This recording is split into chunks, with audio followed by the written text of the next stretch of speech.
So first I want to talk about the meninges that cover the brain. You have the dura mater, which is the harder substance. Then you have the tentorium cerebelli, which is part of the dura mater. It covers the cerebellum. You have the superior sagittal sinus, which is inside the falx cerebri. The falx cerebri goes between the two cerebellar hemispheres.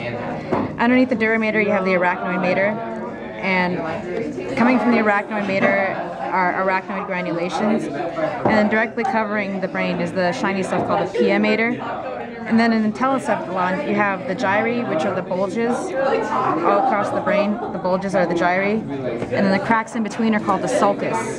So there's some special sulcuses. This one is called the lateral sulcus, and it divides the frontal and the parietal from the temporal lobe.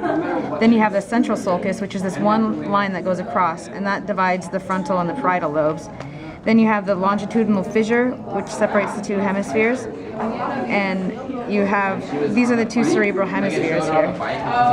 The transverse fissure separates the cerebellum from the cerebrum. And then we're going to break this in half. All this matter here is the cerebral cortex. So, part of the telencephalon, we have the corpus callosum.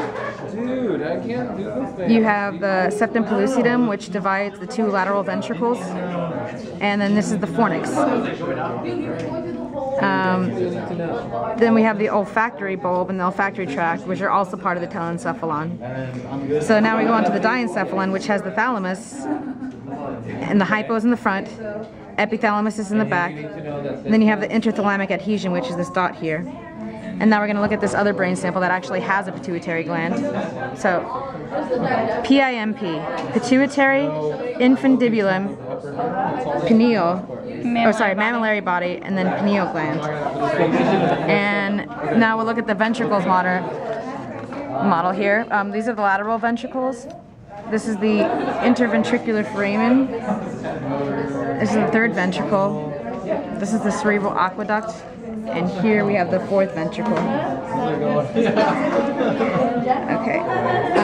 The third ventricle and the interthalamic adhesion are part of the diencephalon. And so is the interventricular foramen. Now part of the mesencephalon. You have the cerebral peduncles. You have the corpora quadrigemina, which consists of the superior colliculi, the inferior colliculi, and these are two of them. So when you have both halves together, that's the corpora quadrigemina. So much other crap on For the metencephalon, you have the pons, which is the breast of the seahorse here. The cerebellum. I put the general tracing with that autonomic. Let me see this here. So here's the cerebellum. And then the part that unites the two cerebellar hemispheres, this is called the vermis.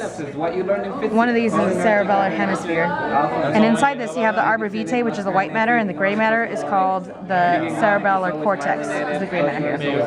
So next we move on to the myencephalon, and it has the medulla oblongata.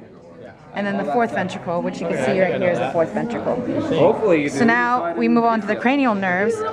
First is the see that much. We talked about the olfactory. Then you have the optic nerve.